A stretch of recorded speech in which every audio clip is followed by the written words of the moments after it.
کربلا کی، کیونکہ یزید تو بڑا پکا نمازی تھا، خطبہ دیتا تھا وہ تو۔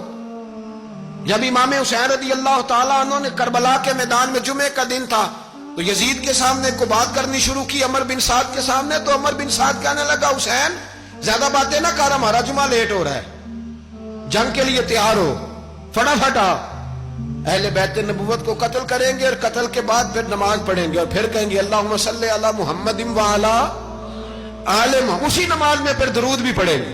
یہ کیسا مرتبہ ہے، کیسا انداز ہے، دوستی قاتل سے بھی مقتول سے یارانہ بھی۔ امام حسین نے حر بن یزید امام حسین سے کہنے لگا مجھے حکم ہے آپ کو روکنے کا، آپ آگے نہیں جا سکتے۔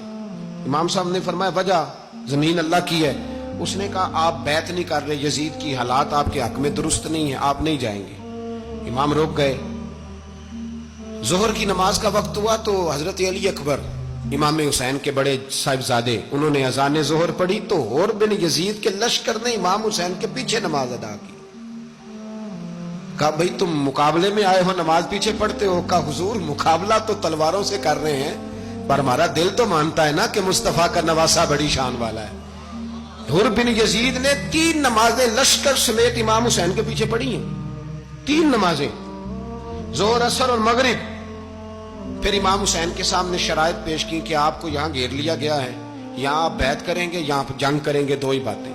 امام حسین نے فرمایا نہیں بھائی بیعت تو میں نہیں کرتا، اس کے علاوہ تم جو کہتے ہو میں کرنے کو تیار ہوں۔ اس نے خط لکھا، عبید اللہ ابن زیاد کو ایک بندہ دوڑایا پیچھے، کوفے چند میل پہ کوفہ تھا، کہا وہ نہیں مان رہے، کیا کرنا ہے؟ تو حسین ابن علی ہے، میں زیادہ دیر انہیں روک بھی نہیں سکتا۔ انہوں نے پیغام دیا حر بن یزید کو کہ کرنا کچھ بھی نہیں، ان کا پانی بند کر دو، بلیک میل کرو، کھانا پانی نہیں ملے گا، چھوٹے چھوٹے بچے ہیں، خود ہی مان جائیں گے۔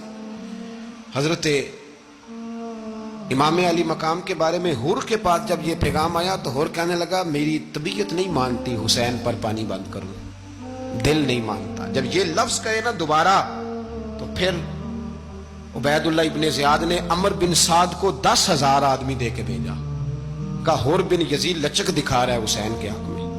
ایک رے کا علاقہ تھا، بڑی وہاں فصل ہوتی تھی، لوگ کوشش کرتے تھے وہاں کا گورنر بننے کی، کوشش کرتے تھے۔ تو عبید اللہ ابن زیاد کہنے لگا تمہیں رے کی گورنری ملے گی، سب سے سرسبز و شاداب علاقہ، تمہیں وہاں کا گورنر بنایا جائے گا اگر حسین کے خلاف لڑو گے۔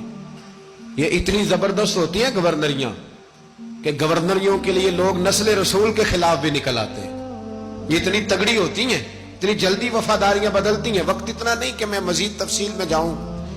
امام حسین کو روک لیا گیا، عمر بن سعد نے روک لیا۔ 1 محرم کو امام آئے، 7 محرم تا روکا گیا، 7 محرم کو پانی بند کر دیا۔ جانور پانی پیتے تھے، گھوڑے پیتے تھے، کتے پیتے تھے، لیکن مصطفیٰ کے گھرانے کو پانی پینے کی اجازت، 3 دن تک پانی بند رہا۔ 9 محرم کو عمر بن سعد نے اور لوگ بلائے۔ شمر ایک بڑا سخت آدمی تھا، سنگ دل بدبخت، جس نے حضرت علی اصغر کے گلے پر تیر مارا تھا، وہ اور لشکر لے کے آیا۔ رات کو کہنے لگا امام حسین رضی اللہ تعالیٰ عنہ سے کہ بس بڑا ہو گیا، یہ 9-10 محرم کی درمیانی رات، یہاں آپ جنگ کریں گے یا آپ بیعت کریں گے، 2 ہی باتیں۔ امام حسین اندر گئے، سیدہ زینب سے مشورہ کیا، باہر آئے، فرمایا بات وہی ہے جو پہلے دن والی ہے۔ امام حسین رضی اللہ تعالیٰ عنہ نے فرمایا بھئی بیعت تو میں نہیں کرتا، باقی جو تمہارا پروگرام ہے۔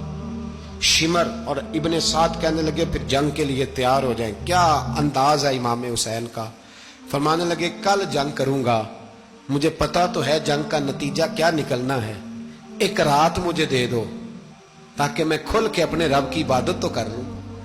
حسین نے جانا ہے، مجھے پتا ہے کل رزلٹ 72 اور 22,000 کا کیا 1 رات مجھے دو، میں مالک سے راز نیاز تو کروں، میں گویا اس سے پوچھوں تو صحیح کہ مالک میرے والد بھی شہید ہیں، بھائی بھی شہید ہیں، نانا کو بھی دکھوں میں دیکھا ہے، تو اب میری باری ہے تو مالک میں حاضر ہوں، مجھے موقع تو دو، اس لیے کہ میرے نانا نے بدر میں بھی ساری رات عبادت کی تھی، صبح مجھے موقع دو۔